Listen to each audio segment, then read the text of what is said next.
Hi, I'm Kristen Rawson with Planet Home Lending, and today I have Kristen Luinstra with Weigand Real Estate here with me to talk about some of the kind of basics, how you get into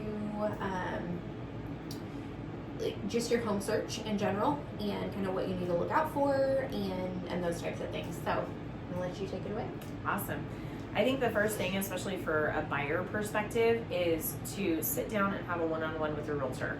Even if you sit down and interview 2 or 3, it's kind of like the lending side of things. You don't have to go with the first person that you sit down and talk to. It may not mesh well.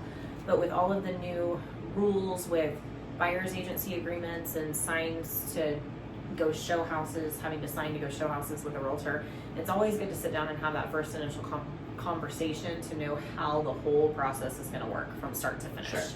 Sure, because you guys have, with these new rules, you have like a buyer's agency agreement that has to be signed, right? So you can do a buyer's agency agreement committing you to the realtor, where the realtor is going to 100% back you as your buyer's agent. Or just to go look at houses, you can do a temporary buyer showing authorization. Sure. So if you just want to go look at one and see if you like the realtor or want to get to know the realtor or whatever the case may be, there's a temporary showing authorization that you can show sign for that as well. Okay. So like what do people do for open houses?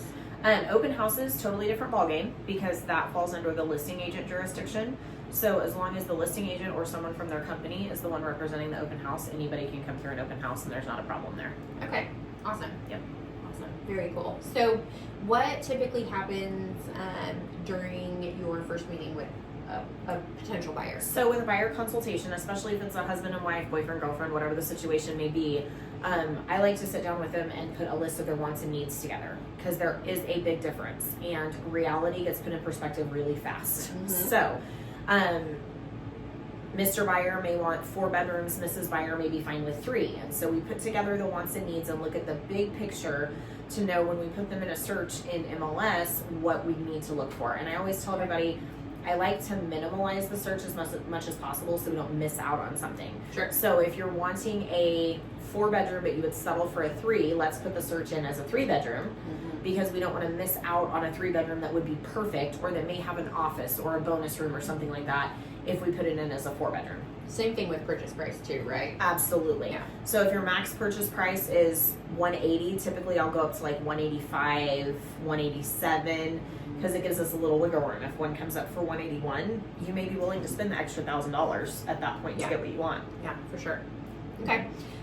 So once they have that sit down, you go through like your buyer's presentation, your packet, give them all that information.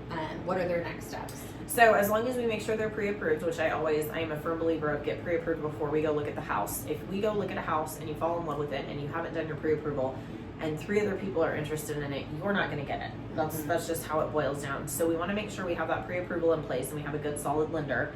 And then once we have that pre-approval in place, then we start looking. So once you start seeing houses on Zillow, Realtor.com, have them emailed to you, whatever the case may be. Typically, I'll start a text strand with the buyers, whether it's multiple buyers in the situation or a single buyer, however that goes. Mm-hmm. And then they can send me listings and I'll look those up and we'll schedule the showings from that point on.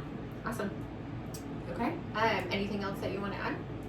No, I just think make sure to cover all your bases. Make sure you actually sit down and have those first-time conversations, because that's the biggest key when it comes to buying. Have your conversations with your lender, have your conversations with your realtor, make sure everybody's on the same page so you know what you're getting into and there's no surprises on the flip side. Yep, I wholeheartedly agree. Having your lender and your realtor on the same page is very important. We are going to spend, could be months, could be years together. Kristen and I personally have worked together for years, and we have some of those buyers that have been around that long. For years. Yep. Awesome. All right. Well, thank you for coming today. Yeah, thanks for having me, everybody.